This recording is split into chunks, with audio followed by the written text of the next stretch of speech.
I love to garden. I just really enjoy being outside, being able to do something in my flowers and my vegetable gardens, and I love getting my hands in the dirt and just enjoying puttering around and planting things and reaping things. It's just a very relaxing place for me to be.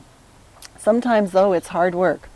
When we moved into this house, there was a hedge between our neighbors and us. And underneath this beautiful hedge, it was a bed of periwinkle that had been there for years and years and years. Well, I like the color of periwinkle in the spring. It's that beautiful purpley blue shade, and it's just very nice. And then all the rest of the year, it's these dark, shiny green leaves that are just very pretty. And then because periwinkle is a shade perennial, I decided in the sunny areas I'd plant some sweet woodruff, which has white flowers in the spring and is just a very pleasant looking plant as well.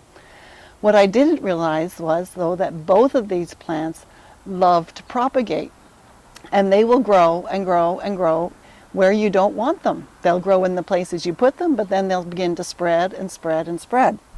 And so I've gotten tired of digging these two plants, periwinkle and sweet woodruff, out of places that I hadn't planted them, so I decided I would dig it all up.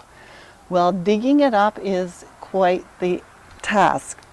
You see, sweet woodruff is not too bad because its roots are very much on the surface, and so you can just slide a shovel underneath it and then lift it out of the ground. However, periwinkle, on the other hand, has deep roots, and you have to work at getting every single little piece out. Because you see, if you don't dig out all of the periwinkle roots, you'll find periwinkle coming up everywhere that you had thought you had dug it out, because it will start growing from just one of these little tiny pieces of root, which I am discovering keeps on propagating even though you think you had it all out.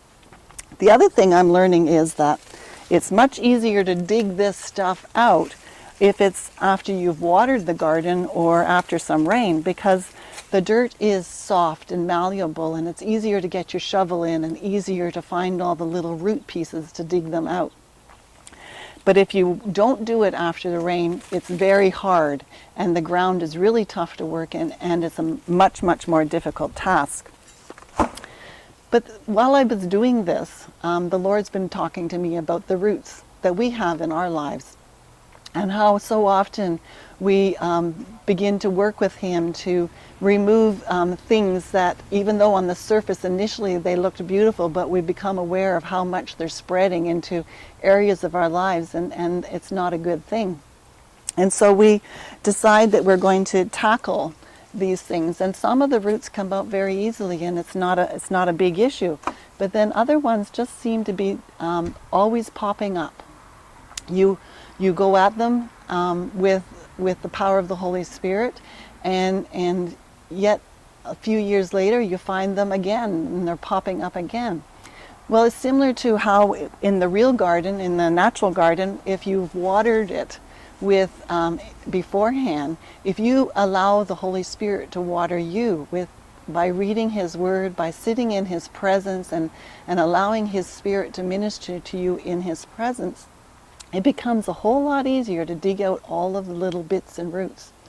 But even though you may have dealt with one thing at one point and you think you got it all, you may find that there are little bits that you're still digging out, because some greenery pokes up when you thought it was totally gone and dead, and yet it still rears its ugly head.